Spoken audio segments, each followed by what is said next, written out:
हे जे सार्यो मा फूली गे होली फ्योली लयण में घार छोड़ावा।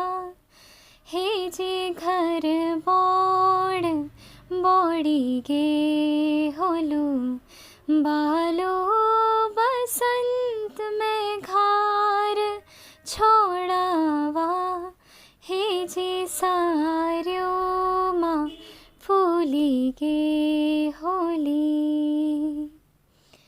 चला फूला रे फूलों को सौदा सौदा फूल बेरोला। भौरों का झूठा फूल ना तोड़ा म्वारों का झूठा फूल न लाया। ये गीत हम सब ने ही सुना है और ये गीत सुनते ही कुछ याद आए ना आए फूलदेई का पर्व ज़रूर याद आ जाता है।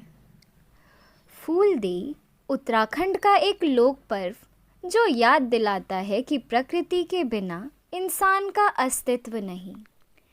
चैत महीने की संक्रांति को उत्तराखंड में मनाया जाता है फूलदेई का पर्व।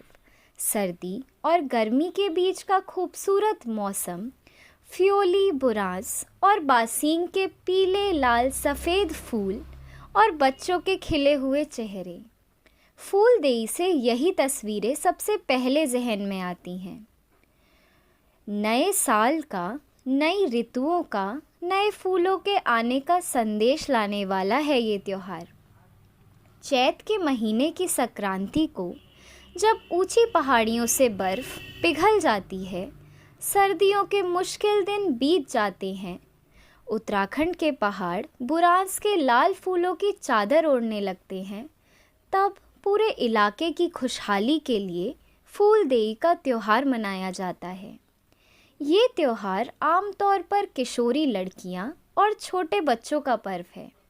चावल और फूलों को घर की देहरी यानी मुख्य द्वार पर डालकर लड़कियां उस घर की खुशहाली की दुआ मांगती हैं।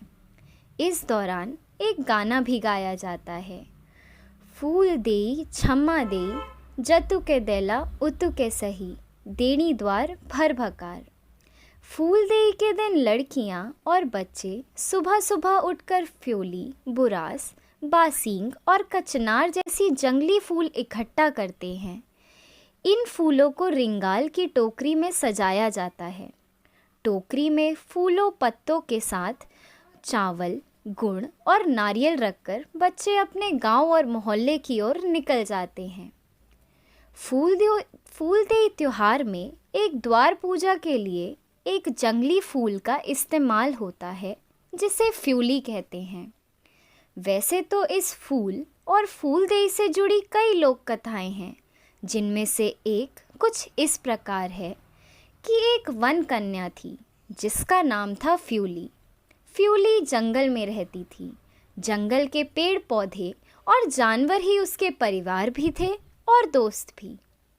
फ्योली की वजह से जंगल और पहाड़ों में हरियाली थी, खुशहाली थी। एक दिन दूर देश का एक राजकुमार जंगल में आया। फ्योली को राजकुमार से प्रेम हो गया। राजकुमार के कहने पर फ्योली ने उससे शादी कर ली और पहाड़ों को छोड़कर उसके साथ महल चली गई। फ्योली के जाते ही पेड़ पौधे मुरझाने लगे, नदियाँ सूखने लगी और पहाड़ बर्बाद होने लगे। उधर महल में फ्योली खुद बहुत बीमार रहने लगी। उसने राजकुमार से उसे वापस पहाड़ छोड़ देने की विनती की, लेकिन राजकुमार उसे छोड़ने को तैयार नहीं था और एक दिन फ्योली मर गई। मरते मरते उसने राजकुमार से गुजारिश की कि उसका शव पहाड़ में ही कहीं दफना दे। फ्योली का शरीर राजकुमार ने पहाड़ की उसी चोटी पर जाकर दफनाया जहाँ से वो उसे लेकर आया था। जिस जगह पर फ्योली को दफनाया गया, कुछ महीने बाद वहाँ एक फूल खिला जिसे फ्योली नाम दिया गया। इस फूल के खिलते ही पहाड़ फिर हरे भरे होने लगे। नदियों में पानी फिर लबालब भर गया।